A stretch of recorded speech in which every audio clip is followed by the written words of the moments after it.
Welcome to our YouTube channel. आप सब लोगों का हमारे यूट्यूब चैनल में खुशामदीद। आज हम बात करेंगे ग्रामर का कि ग्रामर क्या है। The role and regulation of any language is called grammar. किसी ज़ुबान के कवायद और उसूल को इंग्लिश में ग्रामर कहते हैं। यानी ग्रामर का डेफिनीशन जो इंग्लिश में है वो है the role and regulation of any language is called grammar. किसी ज़ुबान के उसूल और कवायद को इंग्लिश में ग्रामर कहते हैं। ग्रामर का जो शुरुआत है वो फर्स्ट ABCD से है, यानी ए से लेकर Z तक इसका शुरुआत है। ए से लेकर Z तक जितने लेटर्स है इसको हम इंग्लिश में अल्फ़ाबेट्स कहते हैं। ये टोटल 26 है, यानी 26। There are 26 alphabets in English में टोटल हमारे साथ 26 अल्फ़ाबेट्स है। इसके बाद वावल्स है हमारे पास 5, यानी 5 वावल है। कौन कौन से है? ए एक वावल है, E-I-O-U, ये सारे हमारे पास वावल है। A-E-I-O-U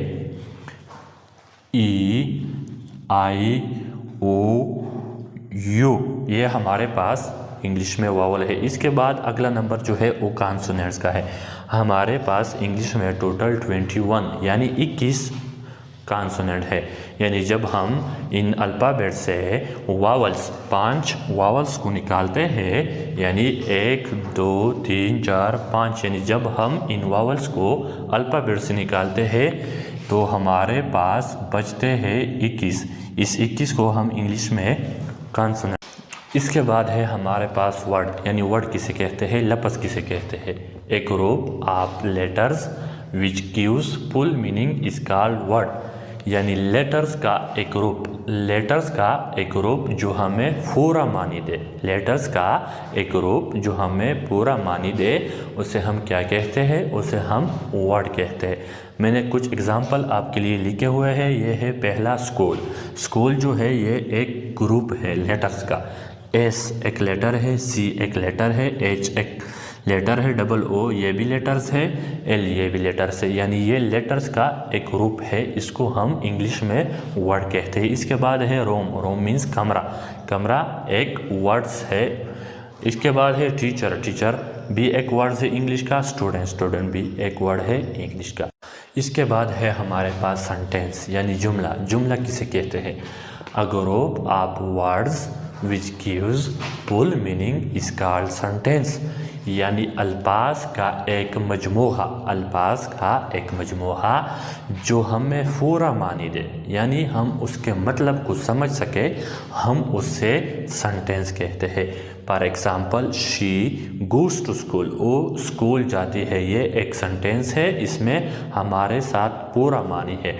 इसके पर अक़साम है। पहला किस्म जो है ये है डिक्लेरेटिव सेंटेंस किसे कहते हैं? A sentence that's make a statement is called a declarative sentence. वो जुमला जो बनाए एक बयान, यानी हमें एक बयान पेश करे, उसे हम डिक्लेरेटिव सेंटेंस कहते हैं। For example I read a book, मैं एक किताब पढ़ता हूँ, इसमें एक स्टेटमेंट है, एक बयान है, इसे हम इंग्लिश में डिक्लेरेटिव सेंटेंस कहते हैं।